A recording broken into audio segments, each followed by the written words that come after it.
Hai, dia saya di sini.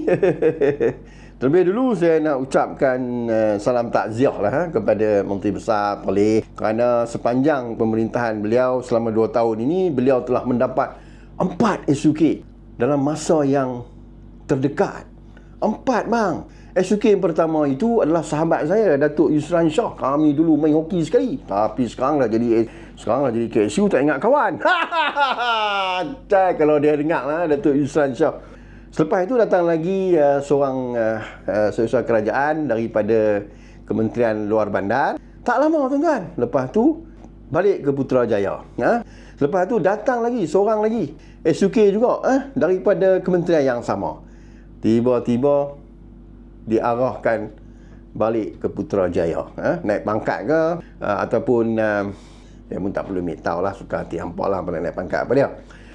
Datang lagi hak baru, dah ucap tahniah dah semalam. 4 tuan-tuan, 4. Jadi Menteri Besar Perlis ni, saya rasa beliau tidak mendapat sokongan daripada majoriti kaki tangan Kerajaan Persekutuan dan Negeri. Kerana apa? Di Perlis ni yang bab-bab negeri ni sikit sangat yang ada Kerajaan Persekutuan. Jadi kaki tangan Kerajaan Persekutuan ini, mereka mengikut kerajaan semasa, iaitu Kerajaan Perpaduan. Jadi apabila mereka melihat Tok Lebay ni, tak boleh kerja lah dia ni, no. Bukan erti apa, no.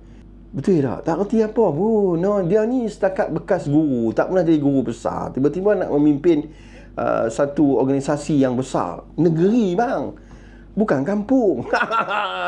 Cai Menteri Besar Perlis yang lekeh lah. Jadi hari ini saya pakai baju hitam lah, tanda berkabung lah di atas kejadian yang menimpa beliau ini. 4 SUK dalam masa 2 tahun, tak pernah dibuat orang tuan-tuan. Tapi nak buat macam mana? Hadap je lah. Menteri Besar ni, saya ada lihat dalam TT, dia mengatakan dia seronok bekerja dengan sebahagian kaki tangan kerajaan. Hak sebahagian lagi dia tak seronok. Jadi ini ada masalah. Masalah penyampaian, masalah delivery.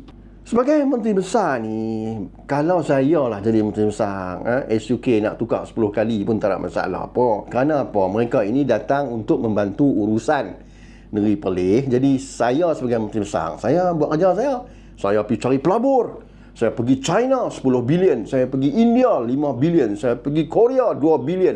Saya pergi mana lagi? Jepun 10 bilion. Saya bawa balik di Perlis. Saya longgok dekat seusaha kerajaan ni Perlis. Aku dah bawa balik dah berbilion-bilion. Hampa tolong uruskan.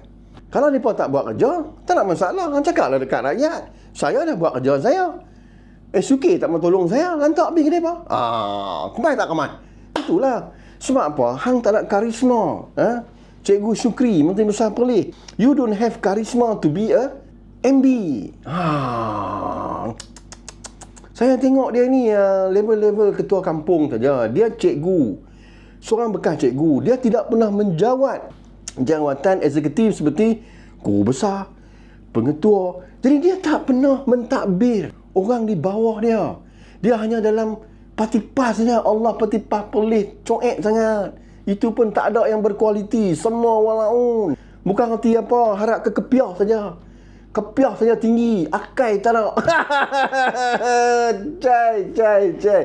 Itu saya merasakan Besar Perlis ini sebenarnya bukan SUK yang ditukar sebanyak 4 kali. Dia yang sepatutnya ditukar. Nak tunggu 3 tahun lama. Apa Perlis akan jadi kalau kita ada menteri besar begini? Tak tahulah SUK yang baru ni mungkin 4-5 bulan lagi tukar pula yang baru. Sebab apa? SUK di Perlis ni dia datang dengan grade yang tak berapa nak tinggi. Pangkat pengarah saja 54. Naik USAE, tiba-tiba naik pangkat lagi, naik ruyuk balik pergi duduk KL. Jadi urusan tu memanglah ada sedikit kekacauan. Tapi tak ada masalah apa. Datang yang baru, buka balik file yang lama, cakap kat dia, yang berhormat, saya harap teruskan apa yang saya dah buat dengan SUK yang sebelum ini. Sebab SUK dia hanya menurut perintah. Takkan dia nak lebih-lebih dengan MB kan? Tak boleh lah. SUK ni dia kena ada hubungan yang baik dengan MB. Tapi itulah. Saya rasa Menteri Besar Perlis ini adalah satu kegagalan. Satu kegagalan kepada negeri Perlis lah. Tak kemai tuan-tuan. Saya harap sangatlah rakyat Perlis celik mata lah. Celik mata. Ini telah menunjukkan yang beliau ini tidak kompeten.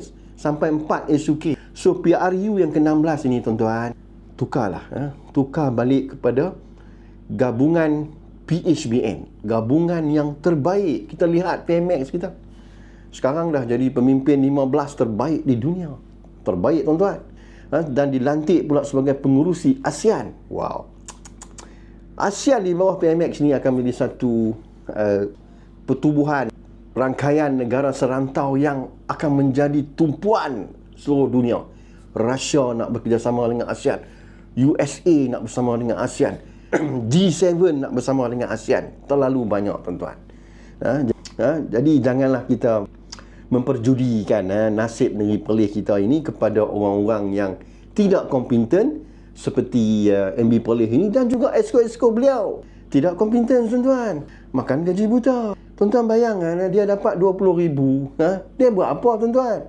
Lepas tu esko gaji sampai 10,000. Kerja apa pun tak buat. Seorang tu esko pelancongan, baru ni lega dah kot. Tapi tak keluar press statement pun. Buatlah satu VTT, tunjuk dekat orang. Assalamualaikum semua rakyat negeri Perlis. Saya esko pelancongan. Dengan ini memberitahu saya sihat walafiat. Tapi tak buat. Aduh, saya tahulah. Rakyat Perlis ini sekarang ni sengsara merana dengan pentadbiran yang tak ketahuan ini. Jadi PRU yang ke-16 ini kita tukar tuan-tuan. Semoga perkongsian saya ini memberi manfaat.